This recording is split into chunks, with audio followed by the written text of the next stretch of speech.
Magandang araw mga kabonsai. Welcome po muli sa channel ko, Iwan Bonsai Journey. Ngayon sa video ito, ay share ko lang sa inyo itong Argao Taiwan ko. Matagal ko na itong tinitrain dito sa lupa. Nasa 8 years na ito dito sa lupa. Malaki na ito. Lagyan ko lang mamaya ng bote ng soft drinks para makita nyo kung gaano ito kalaki. Ikutan na natin. Bali, ang design ko nito ay sumo. Ayan siya. Ito yung kauna-unahan niyang video. Di ko ito nagawa ng video dati. Kaya ngayon, i-share ko sa inyo para masubaybayan nyo ang Jordan nito. Para makita nyo ngayon ang itsura niya at saka may kumpara nyo ang itsura niya kapag natapos ko na ito. Ngayon, ang ginagawa ko ay tinitrain ko pa yung mga sanga niya. Ito yung kanyang likod. Ang base nito ay nasa ilalim. Maganda ang base nito sa ilalim, kaya lang natabunan ng lupa. Dati hinukay ko na ang base nito. So nakita ko na ang base nito na maganda. Yan. Makikita natin yung diyan sa ilalim. Dito, uwitan sa likod. Di ko muna hinukay yung soil nito para makita yung base niya. Sa susunod na lang siguro na gawin na video. Yan. Yan ang mga ugat na yan. Yan yung nasa ilalim. Yan yung pinaka-base niya. Dito siya. Ito yung kanyang mga sanga. Ngayon dahil ang sangang ito, bali mahaba ito. Yan. Mahaba ito. Dahil nasa tamang laki na siya, putulin natin ngayon. At saka itong mga pinagputulan natin, linisin natin yan at saka lagyan ng hot paste para di siya mabulok. Ayan. Ang sanga na ito, hindi ko pa ito putulin. Need pa natin yan balakin. Ito lang ang putulin natin. Diyan, nakapagkatak na kasi ako dyan. At saka nakapagpatubo na rin ng bagong sanga ito. Bali nasa primary, secondary na ito.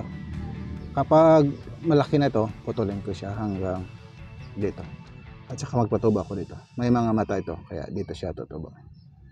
Pero ngayon, ito lang ang pangulin natin. Malaki ang sangang ito. Ito yung braso ko. Magkasing laki ng braso ko.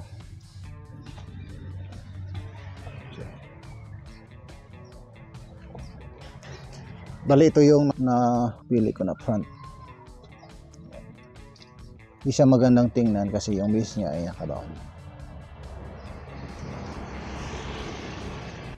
Putulin na natin. Dito muna tayo magputol. Kapag may tumubo na dito or dito, magputol lang tayo ulit.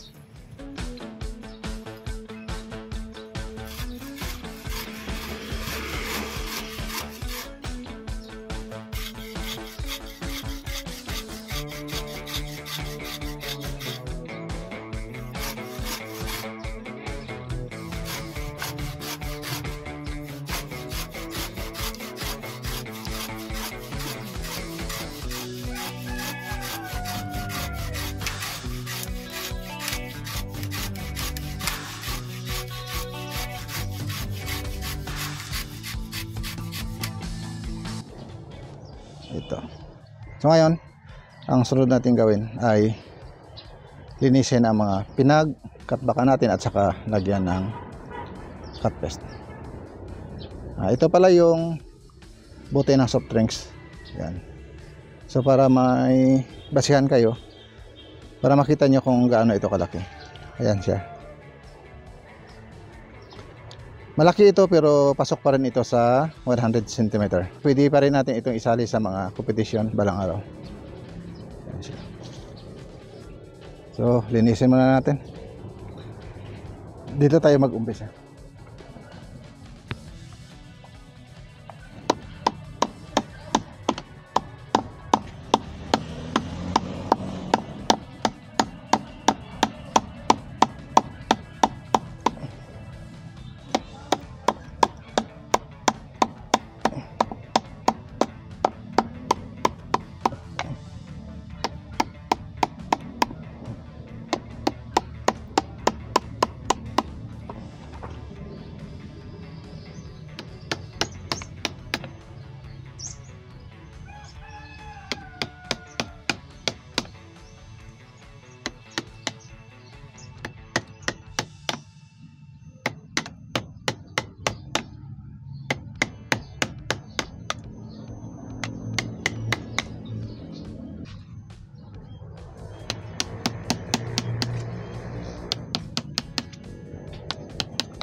Yan na, natapos na.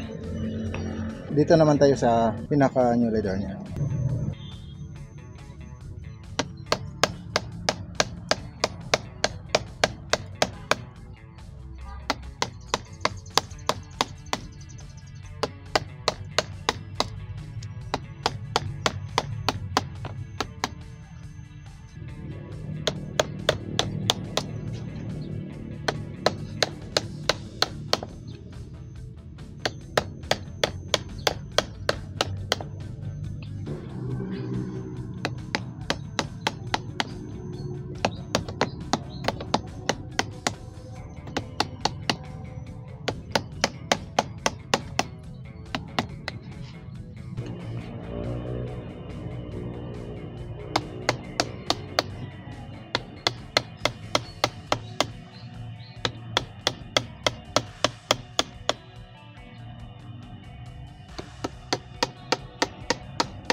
So, ayan na, natapos na. May tatlo pa tayong linisin. I-pause ko muna yung video natin para di na humawa. Ipakita ko lang mamaya kapag natapos na natin itong linisin. Ito na yung itsura ng ating puno matapos kong malinis yung mga pinagputulan natin. Nilagyan ko na rin yan ng cut paste. Dahil malalaki ang mga sugat nito, kaya ang ginamit yung cut paste nito ay yung stick well. Yung cut paste na binibili natin na gawang Indonesia or Japan, mahal kasi yun. Kaya kapag yun ang ginamit natin dito, mga ilang piraso ang magamit natin. Ayan siya. Ito yung kanyang taas.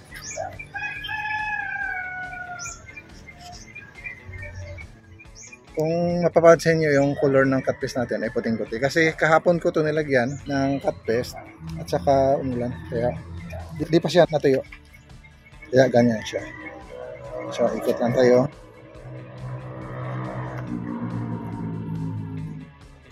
Ito, ang mga sangang ito, need pa natin yung palakihin. Yan lang sa natin. Yan na lang ang palakihin natin at saka yung sa katabi niya. Yan. Mga ilang taon pa. Kapag ready na gumawa tayo ng mga pads dito, ilipat ko na ito sa bonsai pad. Ngayon, dyan na siya muna para madaling lumaki yung mga sanga natin.